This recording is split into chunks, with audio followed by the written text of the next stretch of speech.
Technical analysis ఫ్రీగా నేర్చుకోవాలా? అప్టాక్స్ తో మా ఉచిత లైవ్ వెబినార్లలో చేరండి. ఆల్గో ట్రేడింగ్ కేవలం ₹10 బ్రోకరేజీ అందుబాటులో ఉంది. ఇప్పుడే అకౌంట్ ఓపెన్ చేయండి.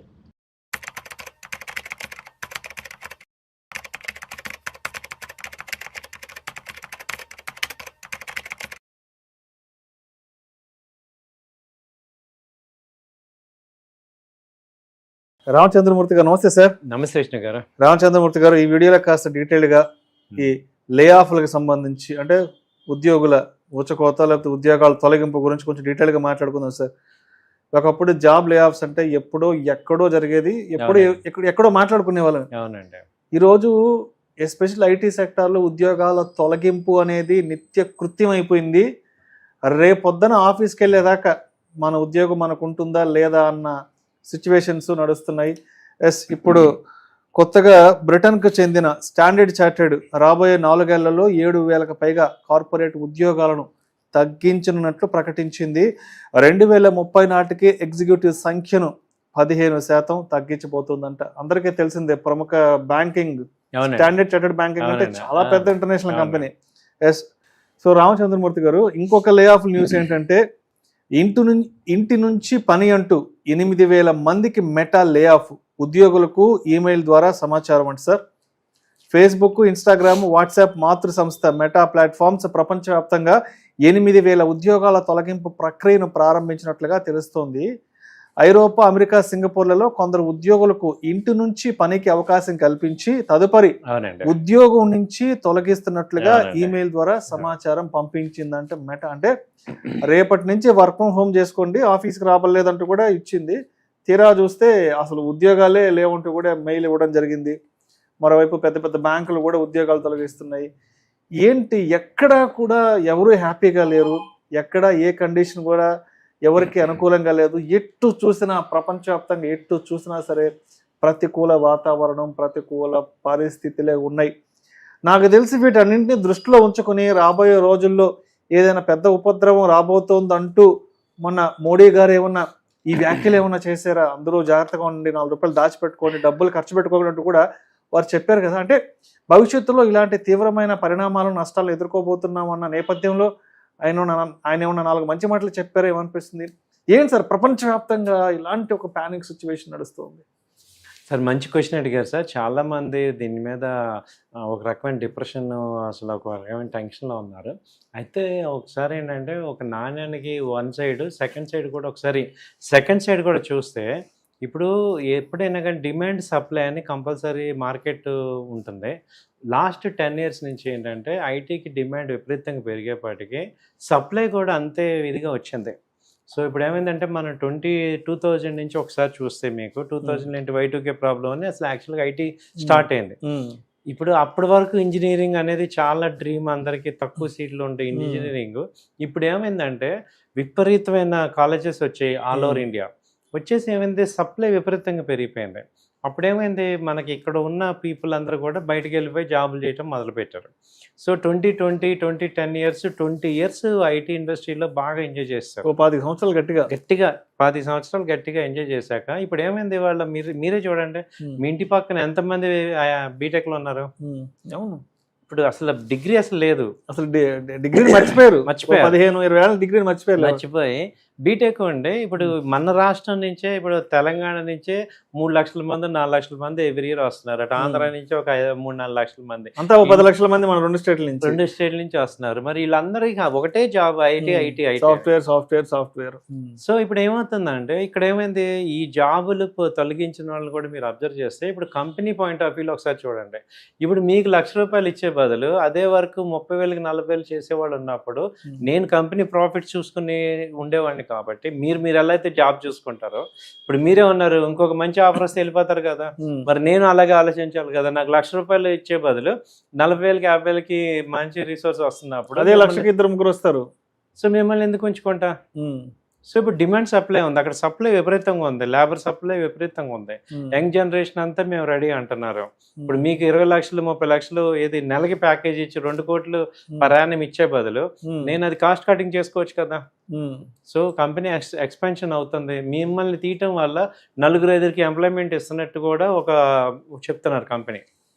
సో ఇప్పుడు ఇంకోటి ఏంటి, మీ ఏజ్ అయిపోతుంది 50 ఏళ్ళు, వాళ్ళు తీసిన వాళ్ళందరినీ చూస్తే 50 ఏళ్ళు మినిమం ఉంటాయి. ఆల్మోస్ట్ అంతా ఒక 20 years ఎక్స్పీరియన్స్ ఉన్న సీనియర్ మోస్ట్ ప్రాజెక్ట్ మేనేజర్లు, డెలివరీ మేనేజర్స్ ఆ రేంజ్ లో ఉన్న వాళ్ళే. ఇప్పుడు వీళ్ళందరూ ఏంటంటే, ఇప్పుడు మెటా కానీ, మన ఇన్ఫోసిస్ కానీ, టీసీఎస్, ఇప్పుడు ఇవన్నీ సర్వీస్ ఇండస్ట్రీ. ఇప్పుడు ఇదంతా ఏఐకి మారుతున్నప్పుడు ఎంప్లాయీస్ కూడా మారాలి కదా, స్కిల్ అప్గ్రేడ్ చేసుకోవాలి. ఇప్పుడు 50 ఏళ్ళు 55 ఏళ్ళు ఏం చేసుకుంటారు, వాళ్ళు మాత్రం చేయలేకపోతున్నారు. వాళ్ళు ఎప్పుడో 99, 2000 ఆ టైంలో ఎంటర్ అయ్యారు, వాళ్ళందరూ ఇప్పుడు 50-55కి వచ్చేస్తుంటారు కదా. కాబట్టి ఇప్పుడు మీరు స్టాండర్డ్ చార్ట్ అవ్వచ్చు, లేకపోతే ఏ కంపెనీ అయినా, ఇప్పుడు మొన్న కూడా టీసీఎస్ తీసేమన్నారు, ఇన్ఫోసిస్ మన ఇండియాలో కూడా జరుగుతున్నాయి. అయితే షిఫ్ట్ ఏమవుతుందంటే, ఓన్లీ హయ్యర్ లెవెల్ వీళ్ళకి అప్గ్రేడ్ అవ్వలేరు అనే వాళ్ళకి మాత్రమే 6 months శాలరీ అడ్వాన్స్ ఇచ్చి, అవి పాలసీలు అన్నీ ఉన్నాయన్నమాట, అవన్నీ ఇచ్చి పంపిస్తున్నారు. ఈవెన్ మనకి ఇప్పుడు గూగుల్ కానీ, తర్వాత మైక్రోసాఫ్ట్ కానీ, వీళ్ళందరూ కూడా ఎగ్జిట్ పాలసీలు చెప్తున్నారు అనమాట. ఎర్లీ రిటైర్మెంట్ తీసుకోండి, ఎందుకంటే వరల్డ్ చేంజ్ అవుతుంది హై ఫాస్ట్లో. ఇప్పుడు మీకు ఇష్టం లేకపోయినా ఏఐ అనేది మన జీవితాల్లోకి వచ్చేస్తుందని 2-3 ఏళ్ళ క్రితమే మనం అర్థమవుతుంది. సో ఇప్పుడు ఏఐ వచ్చేసింది, తర్వాత రోబోటిక్స్ వచ్చేస్తున్నాయి, తర్వాత ఇప్పుడు మన ముందుకెళ్ళిపోతుంది టెక్నాలజీ పరంగా, ఇన్నోవేషన్స్ పరంగా వెళ్ళిపోతుంది. అలాంటప్పుడు ఫిట్టెస్ట్ ఫర్ ద సర్వైవల్ అని కింద జనరేషన్ కి ఇవ్వాలి కదా. సో వీళ్ళు పెనిట్రేట్ చేస్తున్నారు ఇప్పుడు అదే స్కిల్స్ ని. ఇప్పుడు 20 years ఉండే అతను కొత్త టెక్నాలజీ ఏఐ మారేపాటికి ఆయన 0 అయిపోయాడు.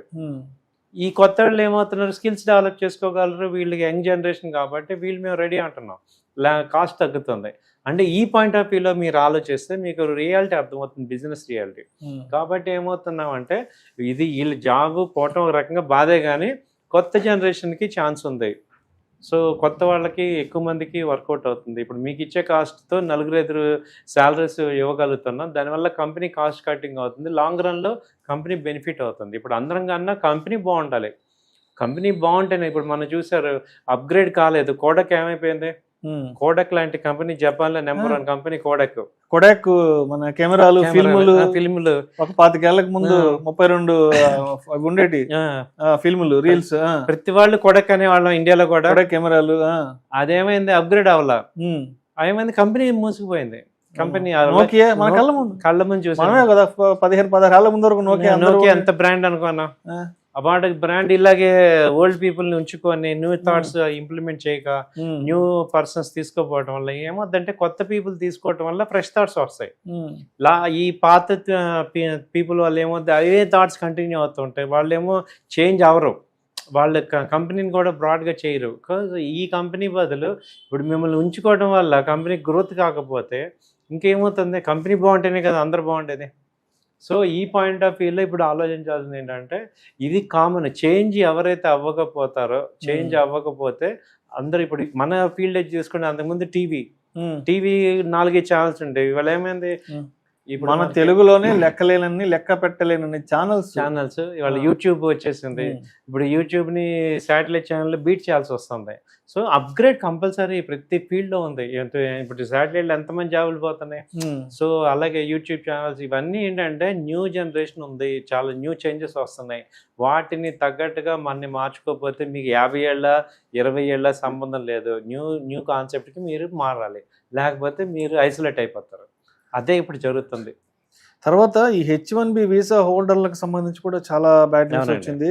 లే ఆఫ్స్ దెబ్బకు రోడ్డును పడ్డ H1B వీసా హోల్డర్లు 2 నెలల్లో ఇండియాకు తిరిగి రావాల్సిందే. అమెరికా కల సాకారమైందని మురిసిపోతున్న వేళ ఒక లే ఆఫ్ ఈమెయిల్ వేలాది మంది భారతీయ ఐటీ ఉద్యోగుల జీవితాలను తలకిందులు చేస్తోంది. మెటా, అమెజాన్, ఒరాకిల్ వంటి టెక్ దిగ్గజాలు భారీగా ఉద్యోగాల కోతల్లో చిక్కుకున్న H1B వీసాలపై పనిచేస్తున్న భారతీయులు ఇప్పుడు సంక్షోభంలో మునిగిపోయారు. అంటే అమెరికాలో ఉద్యోగం చేయడం, డాలర్ డ్రీమ్స్ అనేవి ఒకప్పుడు ఒక పెద్ద లైఫ్ టైం అచీవ్మెంట్. అంటే ఇంట్లో కొడుకుని అమెరికా పంపించడం అనేది ఒక ఇంకా అంతకు మించిన అచీవ్మెంట్ ఉండేది కదా పేరెంట్స్ కి. అక్కడికి వెళ్ళి చదువుకునే వాళ్ళు, అక్కడికి ఒక్కసారైనా వెళ్ళి జాబ్ చేసి ఒక 1-2 years జాబ్ చేసి రావాలనుకుంటున్నారు. డాలర్ డ్రీమ్స్ ఇవన్నీ కూడా ఈ రోజు ట్రంప్ దెబ్బకి ఈ డాలర్ డ్రీమ్స్ అన్ని కూడా చల్లా చెదరై పడిపోతున్నాయి.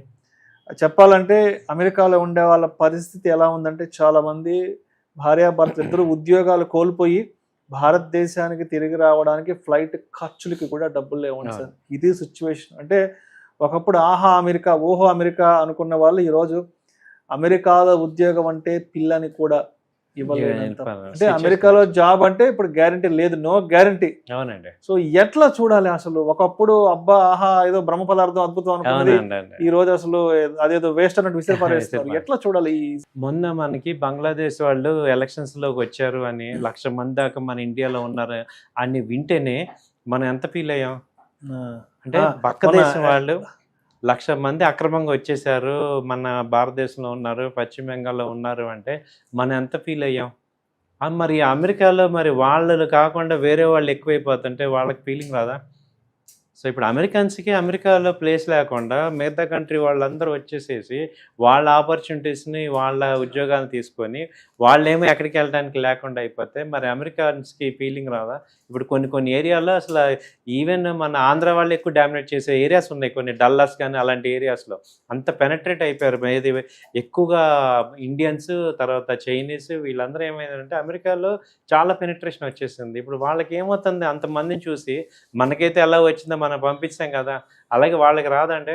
ఇండియన్స్ ఉన్న చాలా ప్రాంతాల్లో అక్కడ మన ఇండియన్స్ కంప్లీట్ గా మన ట్రెడిషన్స్ అక్కడికి తీసుకెళ్లిపోవడము, అక్కడ మన ఫెస్టివల్స్ టూ మచ్ గా సెలబ్రేట్ చేసుకోవడము, సినిమా హాల్కి వెళ్తే అక్కడ సినిమా హాల్ ఎగరడం, గెంతడం, ఆ స్క్రీన్ లో జించేయడం, ఆ పేపర్లు విసిరేయడం, ఆ తర్వాత ఇక్కడ ఏదైనా ఇండియాలో ఎలక్షన్స్ ఉన్నప్పుడు అక్కడ పొలిటికల్ పార్టీస్ ర్యాలీలు నిర్వహించడము, ఆ తర్వాత ఏదైనా కొత్త సినిమా రిలీజ్ అయితే అక్కడ కార్లు ర్యాలీలు, అంటే వాళ్ళకి విసుగొచ్చి చిరాకు వచ్చేస్తుంది. సో ఇప్పుడు ఎంత భరిస్తారు? మనమే బంగ్లాదేశ్ వాళ్ళు వచ్చారంటేనే మనకి అంత ఫీలింగ్ ఉన్నప్పుడు మీరు మరి అమెరికా వాళ్ళు వాళ్ళ ఓన్ ల్యాండ్ లో వీళ్ళందరూ వచ్చేసి ఎప్పటి నుంచో తెచ్చి వాళ్ళకన్నా ఎక్కువ బతుకుతున్నారంటే వాళ్ళకి అనిపించదా? వాళ్ళ కల్చర్ ఏంటి, హ్యాపీగా 5 day వీక్ లాగా ఎంజాయ్ చేసే కల్చర్. మనం వెళ్ళి 4-5 ఇల్లు ఒక్కొక్కళ్ళు 4 మినిమం కొంటున్నారు ఒక్కొక్క ప్లేస్ లో కొంటున్నారు. చాలా మంది యుఎస్ లో ఉండే వాళ్ళు ఫ్రెండ్స్ చెప్తుంటారు, 3-4 years వీక్ 4-5 కోట్లు పెట్టి వెళ్ళుకున్నాను, మళ్ళీ ఇంకో 2-3 కొంటున్నాను. మరి వాళ్ళకి ఆ డిస్పారిటీ కనపడుతున్నప్పుడు ఏమైంది, అసలు ట్రంప్ని ఎన్నుకుంది ఆ పాయింట్ మీద. యాక్చువల్గా మాకు అమెరికా గ్రేట్ అగైన్ అంతే, మాకు కావాలి, మాకు వాళ్ళ జీవితాలు స్పాయిల్ అయిపోతున్నాయి కాబట్టి ఏంటంటే ట్రంప్ డెఫినెట్ గా ఇప్పుడు మనల్ని పంపించలేదా, బీజేపీ వాళ్ళు రాంగ్ అని ఏం చేశారు, ర్యాలీ అందరినీ పంపించట్లేదా, రోహింగ్యాలని బంగ్లాదేశ్ మొత్తం తరిమేశారు. మరి మీరు మాత్రం ఎందుకు ఉండాలి అక్కడ అమెరికాలో? మీరెవరు, మనం ఎవరు అసలు? కాబట్టి ఏంటి, అందులో మించి ఇప్పుడు ఐఐటీలో చదువుకొని ఇక్కడ డబ్బులు ఖర్చు పెట్టి ఇక్కడ చేసి క్రీమ్ అంతా అటు వెళ్ళిపోయి ఉద్యోగం మాత్రం బయట దేశంలోకి వెళ్తే మరి ఎంతవరకు ఇండియాకి బెనిఫిట్ ఉంది? కొంచెం కూడా అంటే ఇదేమవుతుందంటే ఒక రకంగా బెనిఫిటే మనకి. ఎదుటోడు మనకు ఉండాలి, యాక్చువల్గా మనం ఈ కంట్రీలో ఉన్నాము, మన ఈ కంట్రీని బాగు చేసుకోవాలని చెప్పేసి మనం ఉండాలి. కానీ ఇప్పుడు అటు వెళ్ళిపోవటం ఓకే, మనీ ఇప్పుడు డెమోక్రటిక్ కంట్రీ కాబట్టి ఎటైనా వెళ్ళొచ్చు. బట్ ఇదేంటంటే వాళ్ళ యొక్క పాయింట్ ఆఫ్ వ్యూలో చూస్తే వాళ్ళు చేసేది కరెక్టే అనిపిస్తుంది. ఇప్పుడు మనం ఆల్రెడీ ఇటు పక్కన చేస్తున్నాము, అటేమో మన ఆపేస్తున్నారు అంటున్నాం. అంటే కాయిన్కి రెండో సైడ్. ఒక సైడు మీరు అన్నట్టు అరే వాళ్ళు వెళ్ళారు, సెటిల్ అయిపోయారు, ఇప్పుడు ఇక్కడ ఎడ్యుకేషన్ లోన్లు తీసుకొని అప్పులు చేసి అక్కడికి వెళ్ళి ఏదో సంపాదిద్దామని వాళ్ళందరూ ఇప్పుడు ఇబ్బంది పడుతున్నారు.